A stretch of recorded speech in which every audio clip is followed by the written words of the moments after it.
이스라엘이여, 너는 행복한 사람이로다. 아멘. 이 시간은 사무엘상 66번째 시간입니다. 사울은 13장에서요 블레셋과의 전투, 이거는 사울에게 주어진 임무예요. 사울이 왕으로 있는 한 이 일을, 블레셋과의 전투는 계속 할 수밖에 없고, 이 전쟁을 담당하라고 하나님이 사울을 왕으로 세운 겁니다. 그런가 하면 15장에는 가면은 아말렉과의 전투가 나오는데, 이거는 일상적으로 주어진 일이 아니라 특별 임무라는 거예요. 그래서 하나님의 말씀을 이루기 위해서 사울에게 주어진 명령인데, 이 두 전투를 통하여 사울이 하나님이 보시기에 마음에 안 들었던 이유가 여기 나와요. 다시 말해서 하나님의 때를, 즉 아까 우리가 순종을 배울 때요 참고 기다리며 인내하는 거라고 했잖아요. 그럼 우리가 하나님이 내 삶 속에 역사하기 위해서는 우리는 참고 기다리며 인내해야 돼요. 그런데 인내가 부족해서 지금 블레셋 군사는 쳐들어왔고, 백성들은 두려워서 다 뿔뿔이 헤어지고 도망을 가고 하는 판국이고, 아직 사무엘은 오시지를 않았고, 그래서 급한 김에 사무엘을 대신하여 자기가 번제를 드렸다는 거예요. 그러니까 번제를 드리고 이어서 화목제를 드리려고 하는데 사무엘이 도착을 했다는 겁니다. 사무엘은 7일 동안 기다리라고 함으로 약속한 그날에 도착을 했건만, 얼마 되지 않는 그 시간을 기다리지 못하고 제사장의 직무를 월권해서 제사를 드렸다는 거. 이게 지금 중요한 건 뭐냐면 월권했다라는 거예요. 정치는 사울이 맡았지만은 제사전 사무엘 담당이거든요. 자, 그런데 이제 요나단으로 말미암아요 이스라엘이 승기를 잡고 도주하는 블레셋의 군사를 추격할 때 사울이 군사들에게 느닷없이 금식을 선포했어요. 그러니까 결국은 승기를 잡았으면은요 그냥 그 기회를 이용해서 계속 전쟁을 해서 전쟁을 승리로 끝낼 수가 있거든요. 그런데 왜 사울이 갑자기 이스라엘 군사들에게 금식을 선포했다라고? 기운이 있어야만이 추격해서 적을 섬멸할 수 있잖아요. 그런데 추격해야 될 그 군사들에게 금식을 선포함으로 말미암아 기진맥진하여 더 이상 추격할 수 없도록 만드는 이런 어리석음. 정말 지도자로서 이렇게 돈할 수가 있겠나 정도로 어리석었다라는 거예요. 그러니까 어리석을 뿐만 아니라 하나님을 믿는 믿음이 없어지니까 이런 짓을 한다라는 거예요. 그래서요 정말 대조되어지는 다윗은 소년이었지만은 적장 골리앗과 더불어 싸우러 나아갈 때 너는 창과 칼로 나오나 나는 만군의 여호와의 이름으로 나아간다고 해가지고 결국은 적장 골리앗을 이기잖아요. 그래서 그 이겼던 가장 원동력이 뭐냐? 믿음이거든요. 지금까지도 하나님이 내가 아버지의 양떼를 지킬 때 사자나 고음으로부터 양떼를 지킨 것은 내가 능력이 탁월해서 지킨 것이 아니라 하나님께서 나를 지켜주셨기 때문에 사자와 곰으로부터 아버지의 양떼를 지켰다고 다윗은 그렇게 생각하는 거예요. 그러니까 그렇게 나를 지켜주신 그 하나님이 골리앗과 더불어 싸우러 나아가지만은 하나님이 지켜주실 걸 믿는다는 거예요. 지금까지도 지켜주신 것처럼 하나님이 나와 지금 함께 하시니까 지켜주실 줄로 믿는 믿음으로 나아가서 싸우잖아요. 그 중요한 것은요, 믿음이에요. 믿음. 우리가요, 예수를 믿는다고 하면서도 많은 분들이 믿고 싶은 것만 믿어요.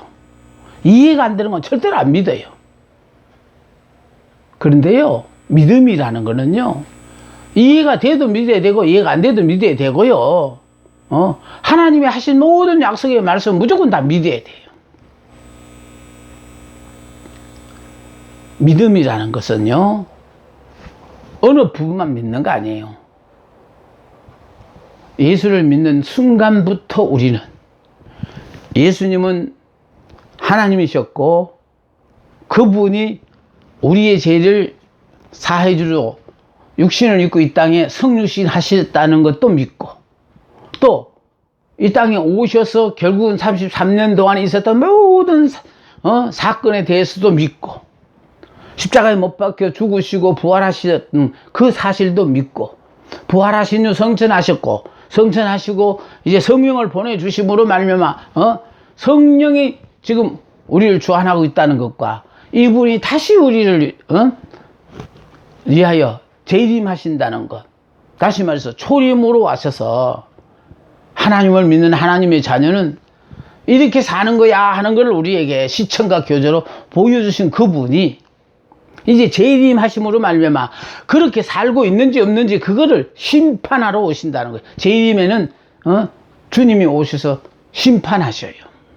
그러니까 초림에 오셔서 다 보여주셨고, 보여주셨는데 그걸 이해하지 못했기 때문에 이제 성령의 오므로 말미암아 이제 다 이해할 수 있는 우리들이 되었으니까 이제 그것이 생활화가 되어서 살고 있는지 없는지를 확인하러 오시는 거거든요.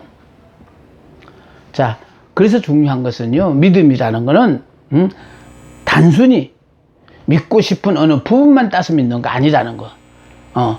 이렇게 하나님이 하신 모든 것에 대해서 다 믿는 것이거든요. 자, 그래서 믿음이 있어야 돼요. 그런데 사울은 믿음이 없었어요. 하나님은요, 사무엘 선지자를 통하여 사울에게 철저한 순종만을 요구하셨는데, 사울은 하나님의 말씀에 순종하되 철저하게 자기 본의로 행했습니다. 그러니까 지금 우리 머리가 나냐 하나님이시냐 그거 묻는 거거든요. 지금 여러분의 주인 머리가 누구라고 생각하세요? 우리는 예수를 믿는 순간 내 머리가 그리스도로 바뀌었어요. 그리스도가 우리의 머리가 되고 우리는 그분의 지체가 됐어요. 그럼 지체는 이 머리가 명령하는 대로 그대로 다 순종하는 거예요. 그래서 그리스도가 머리가 된 사람은요, 성육신에서 이 땅에 오셔서 그리스도가 우리에게 보여준 게 뭐냐 이 말이에요. 네. 그냥 그분은 우리에게요, 오로지 아멘의 삶만 보여주셨어요. 내게 유리하니까 아멘, 내게 좋으니까 아멘, 그렇게 아멘 한 게 아니에요. 좋든 나쁘든 그분은 무조건 하고요, 아멘 하고 다 받아들여서, 심지어 고난의 잔을 마시지 않을 수도 있으시는데도 불구하고 그것까지도 아버지가 마시라고 하니까 그걸 마신 분이에요. 그래서 철저하게 우리는 말씀을 통하여 하나님이 요구하시는 대로 우리가 순종만 하면은 결국은 하나님이 원하는 우리들로 바뀌어지는 거예요. 그래서 이 블레셋과의 전투, 아말렉과의 전투를 통해서 결국은 사울의 월권, 인내가 없다라는 거, 또 믿음이 없는 거, 또 순종하지 못한다는 거, 철저하게 하나님의 말씀에 순종을 하되 철저하게 자기 본의로 행했다라는 거예요. 그러니까 옛 사람 아닙니까? 육의 사람 아닙니까? 그래서 결과 여호와께서 사울 왕을 버리셨어요. 여러분, 우리는 예수를 믿기만 하면 구원받는다고 하지만은 사실은 예수를 믿고 지금 그 말에 조금 여러분이 생각해야 될 일이 있어요. 믿기만 하면 구원받는 게 아니고 이 믿음이 사탄의 시험을 이겨야만이 구원을 받는 거예요.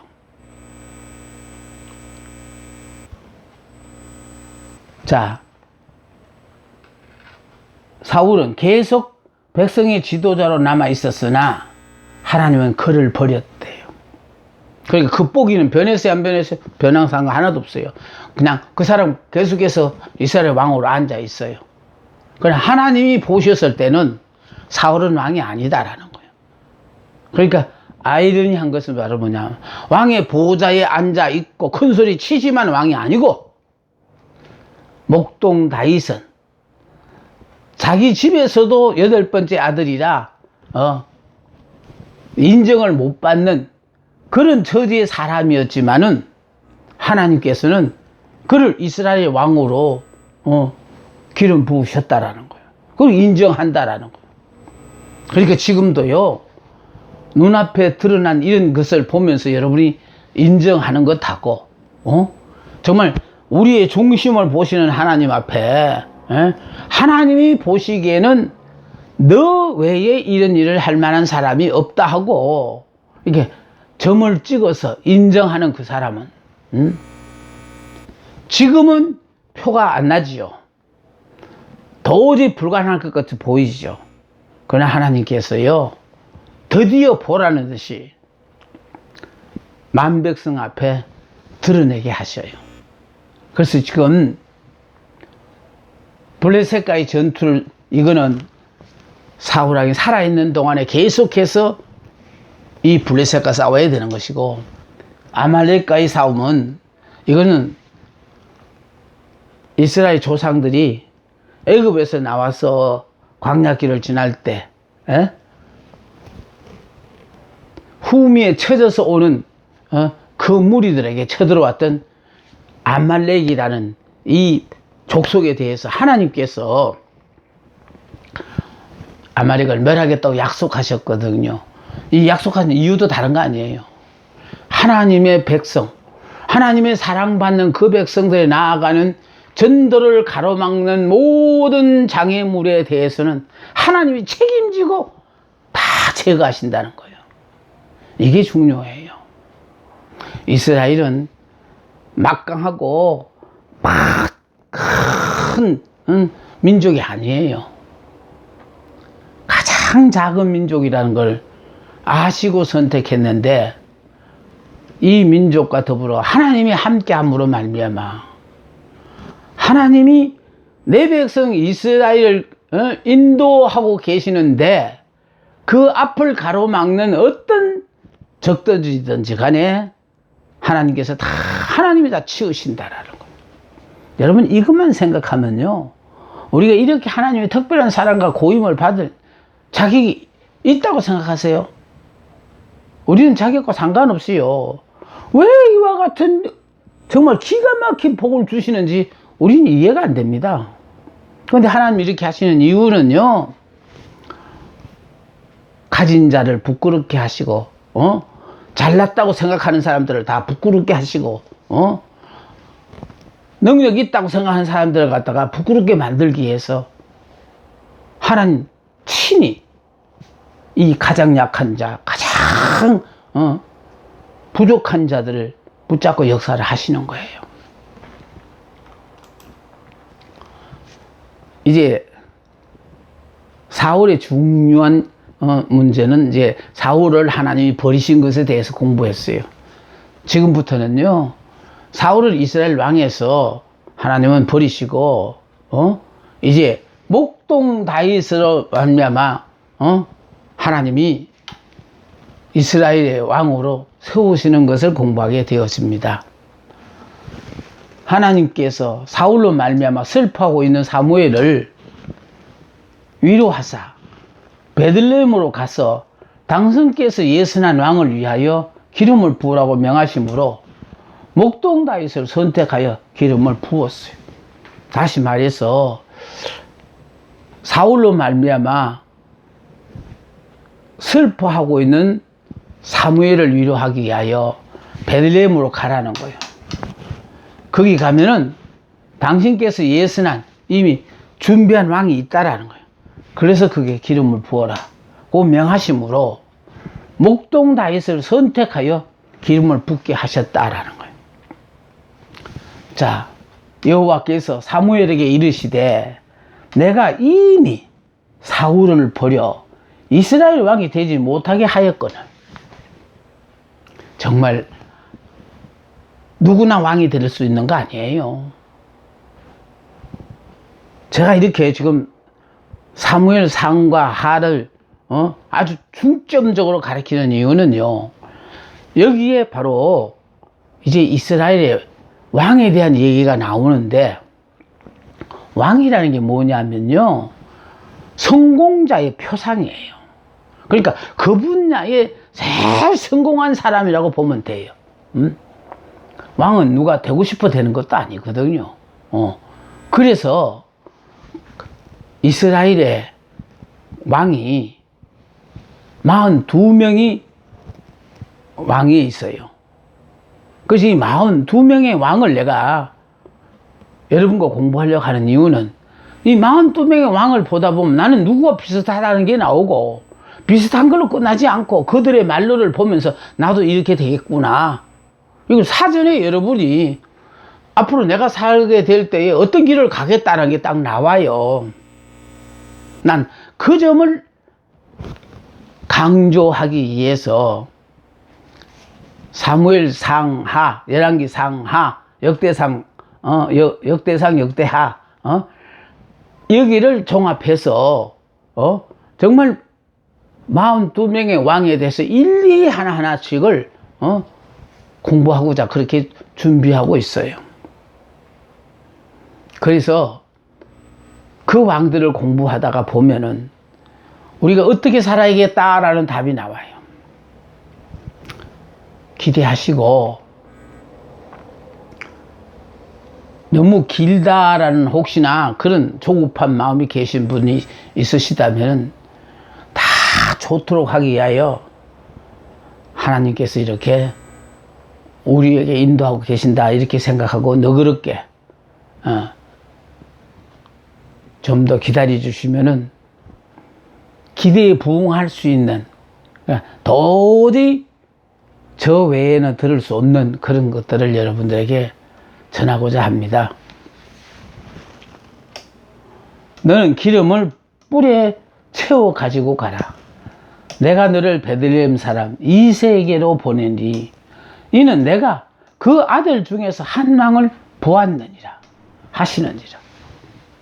그러니까 하나님은요, 이미 이스라엘의 차기 왕을 준비해 두셨다라는 거예요. 그런데 그 준비를 해 두셨는데도 여기 보니까, 자, 베들레헴 사람 이새, 그 집에 가면 아들 8이 있다라는 거예요. 그 8명의 왕 중에 하나님께서 한 왕을 준비해 두셨다라는 거예요. 자, 하나님께서는 사무엘에게 이번에 기름을 부으실 자를 왕이라고 표현하셨다. 그전에 사울에게는 지도자라는 단어를 사용하셨는데, 이는 사울은 백성들의 요구에 의하여 세워진 왕이고, 다윗은 하나님에 의하여 세워진 왕이라는 거예요.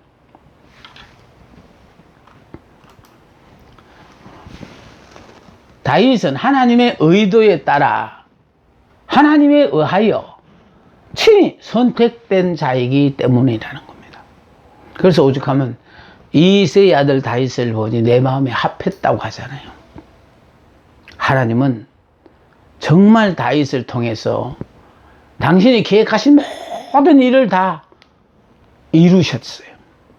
그러니까 우리들도 이렇게 부족하나마 하나님이 우리를 불러주셨으니, 우리를 통하여 하나님이 이 땅에 실현하시고자 계획하신 모든 일들이 지체됨이 없이 그대로 다 이루어지는 그런 역사가 있기만을 바랍니다.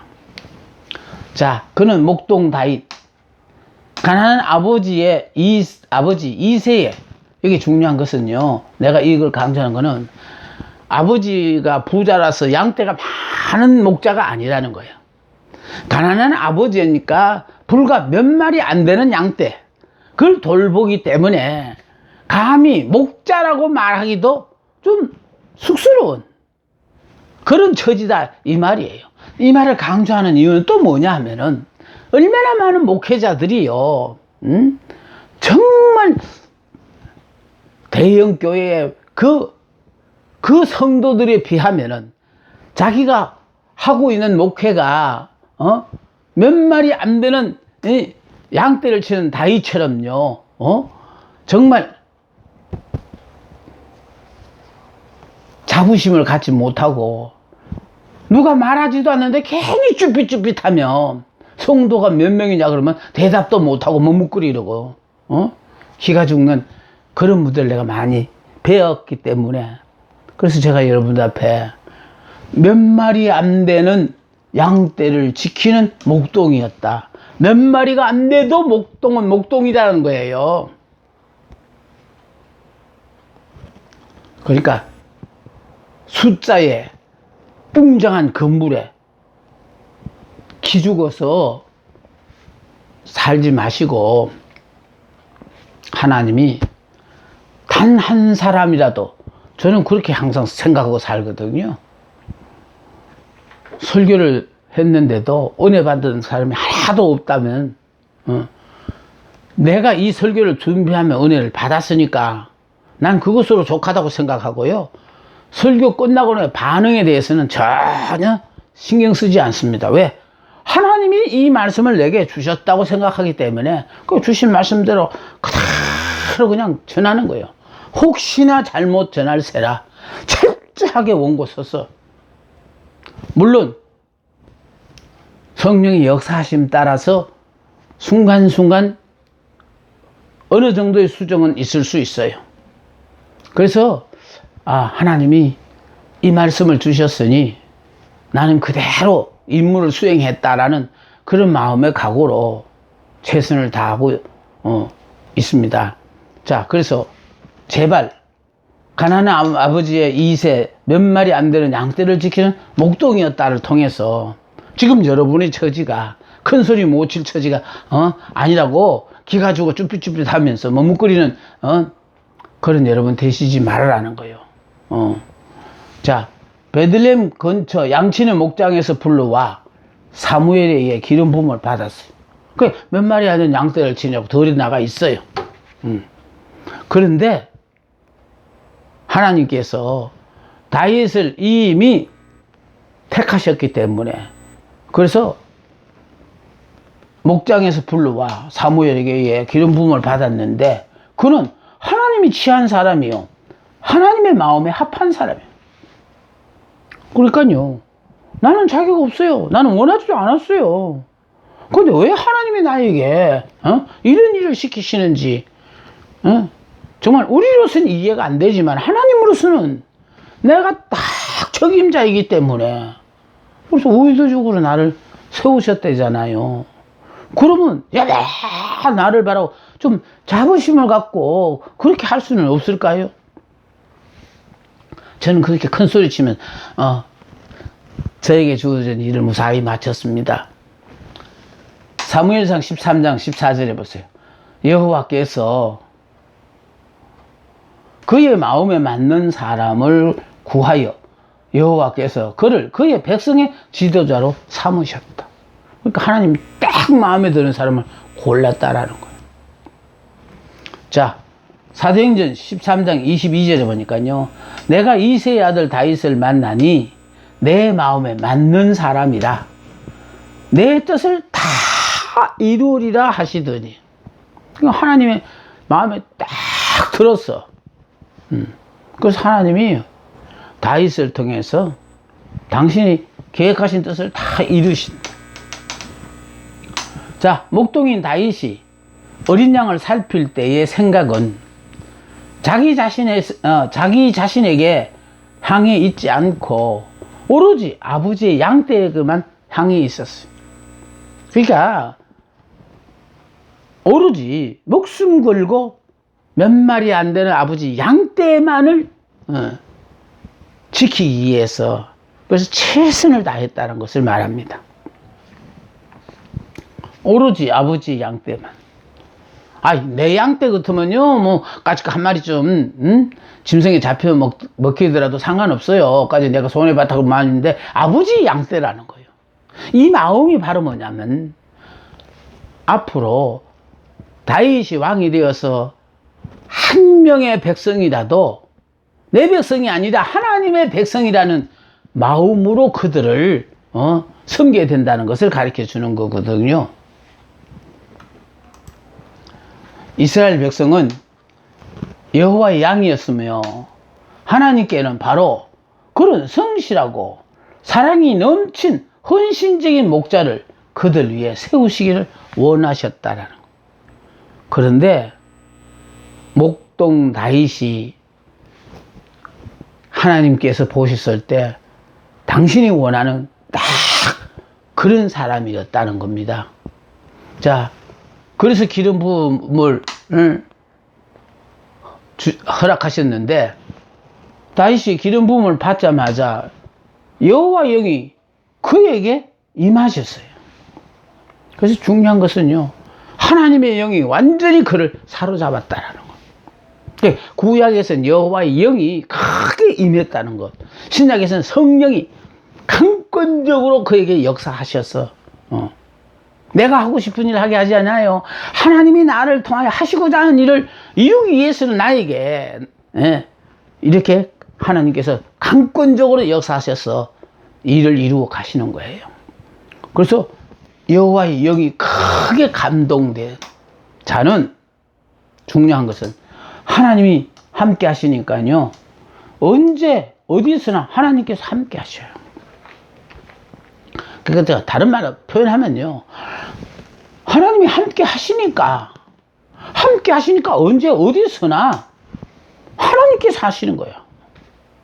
그러니까 여기 지금 여호와의 영이 그에게 크게 감동, 완전히 다윗을 사로잡고 역사하심으로 말미암아 그래서요, 언제 어디서나 하나님께서 함께 하시고 또 하나님께서 그 나라를 견고하게 하시고 또 하나님께서 은총을 지속적으로 베푸셔요.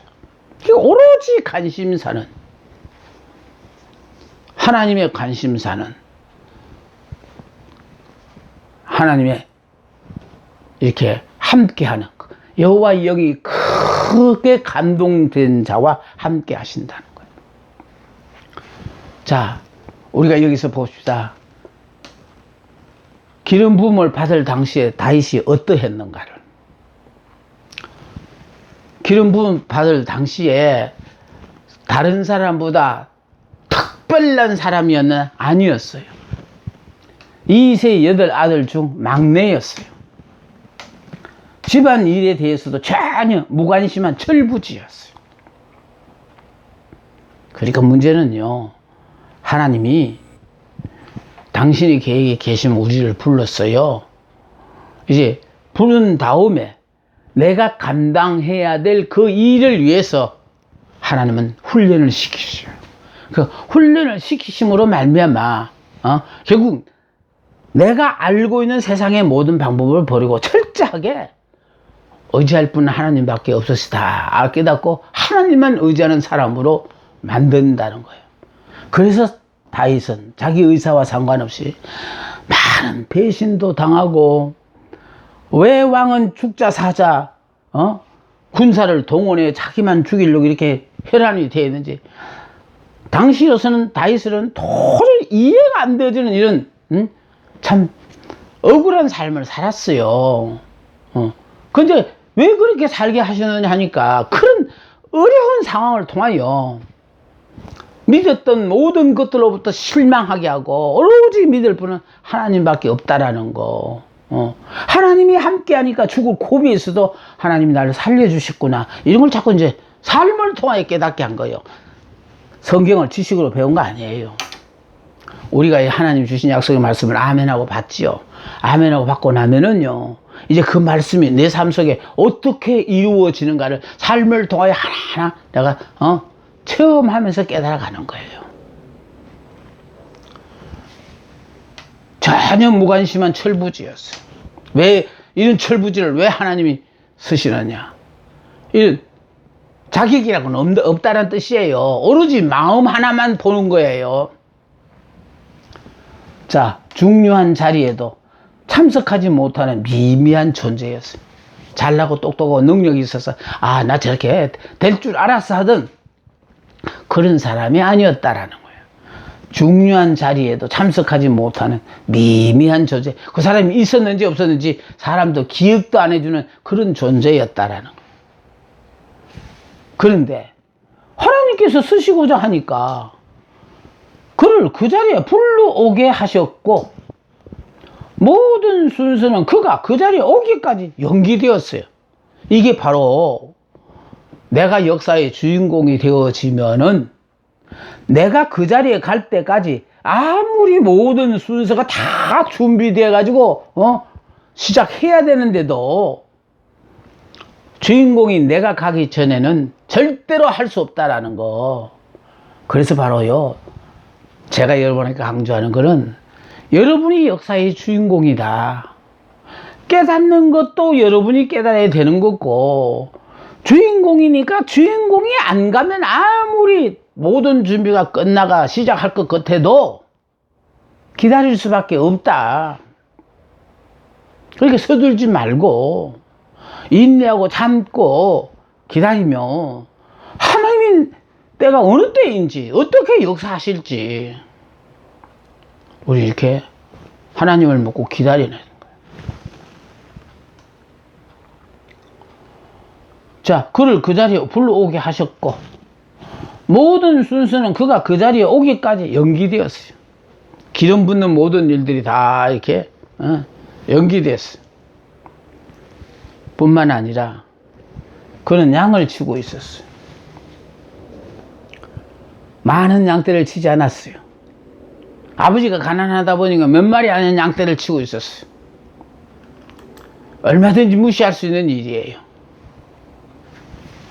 다른 사람이야 왕을 뽑든지 무엇을 하든지 상관하지 않고 오직 나는 나에게 주어진 일을 감당하리라는 생각으로 열심히 자기 일에만 충실했어요.